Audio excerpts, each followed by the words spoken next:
జై శ్రీరామ్, జై భజరంగ్, చలో విజయవాడ.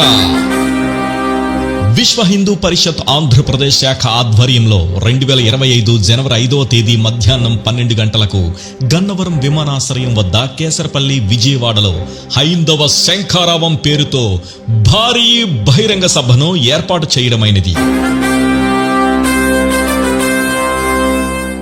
భారతదేశానికి స్వాతంత్రం వచ్చి 77 సంవత్సరాలు పూర్తయినా ఇంకా దేశంలో హిందూ దేవాలయాలు స్వతంత్రతను పొందలేదు. దేవాలయాలలో అన్యమతస్థులు ఉద్యోగులుగా, వ్యాపారులుగా పనిచేస్తున్నారు. దేవాలయాల సంపదలు, ఆస్తులు, ఆభరణాలు, భూములు అన్యాక్రాంతమవుతున్నాయి. దేవాలయాలను రాజకీయ పునరావాస కేంద్రాలుగా, వ్యాపార కేంద్రాలుగా మార్చారు.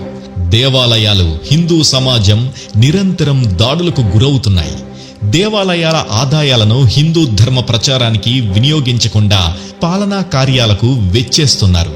ఇవన్నీ మారాలంటే హిందూ దేవాలయాలకు స్వయం ప్రతిపత్తిని ప్రకటించాలి.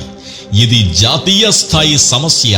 హిందూ దేవాలయాలకు స్వయం ప్రతిపత్తి కల్పిస్తూ ఒక పటిష్టమైన హిందూ ధార్మిక వ్యవస్థను ఏర్పాటు చేసి వాటికి దేవాలయాలు అందించే విధంగా చట్ట సవరణ చేయాలని కేంద్ర, రాష్ట్ర ప్రభుత్వాలను కోరుతూ విశ్వ హిందూ పరిషత్ 2025 జనవరి 5వ తేదీన విజయవాడలో లక్షలాది మందితో హైందవ శంఖారావ సభను నిర్వహిస్తున్నది.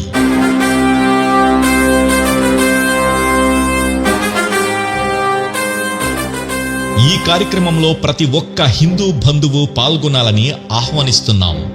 రండి, కదలి రండి. ఓ హిందూ మేలుకో, కర్తవ్యం తెలుసుకో. మన దీక్ష దేవాలయాల రక్ష. లక్షలాదిగా తరలిరండి. హైందవ శంఖారావ సభలో పాల్గొనండి.